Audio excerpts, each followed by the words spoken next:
ওপেনিংয়ে নেমে রংপুর রাইডার্সের সৌম্য সরকার, সাইফ হাসান দায়িত্বশীল শুরু।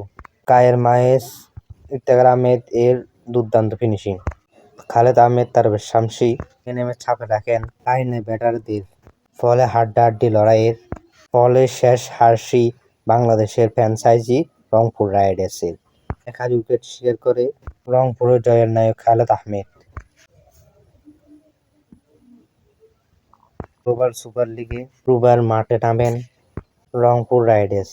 গায়ানা অ্যামাজন বিপক্ষে টস জিতে আগে ব্যাটিং সিদ্ধান্ত নেন রংপুর। দলটির হয়ে ইনিংস সাইফ হাসান, সৌম্য সরকার।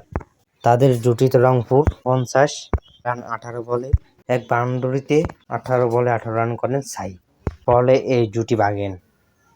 সাইফের বিদায়ের পর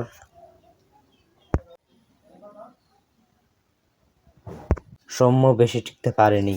দলীয় 55 রানে বিদায় নেন সরকার। 36 বল খেলে বাউন্ডারিতে তিনি করেন 35 রান। 2 ওপেনারের বিদায়ের পরে হাল ধরেন কায়ের মায়েস। আজমতুল্লাহ 3, ইয়াসির 0 রানে আউট হলে কায়ের মায়েসের সঙ্গে যোগ দেন নূর হাসান সোহান অধিনায়ক। 10 বলে 2 চার ও 1 ছক্কায় সোহান করেন 18 রান। শেষ দিকে মায়েসের মার ফুটে ব্যাটিং দেখান ইফতেখার আহমেদ। 21 বলে সমান দুটি ছক্কা ছাড়ে অপরাজিত থাকেন 34 রান করে।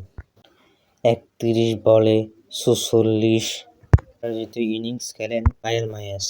20 ওভার শেষে 5 উইকেট হারিয়ে 162 রানের পুঁজি পায় রংপুর। এরপর বোলিংয়ে নেমে প্রথম উইকেট শিকার করেন আজমতুল্লাহ। তিনি ফিরেন রহমাতুল্লাহ গুরবা ছেড়ে। 28 বলে 40 রান। অলসন চার্লসের উইকেট হার নিক সিং। 27 রান করা মঈন আলী বিদায়ী ঘণ্টা বাজান তারবেশ শামসী। 79 রানে 3 উইকেট হারায় গায়ানা। জমে ওঠে ম্যাচ।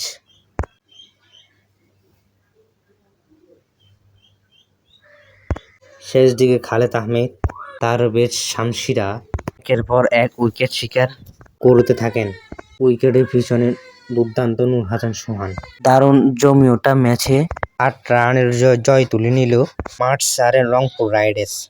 ফেসবুক পেজ থেকে যদি দেখে থাকেন ফলো করে দিবেন পেজটি। ইউটিউব চ্যানেল থেকে দেখে থাকলে সাবস্ক্রাইব করে দিবেন। ওকে, আল্লাহ হাফেজ। দেখা হচ্ছে অন্য ভিডিওতে।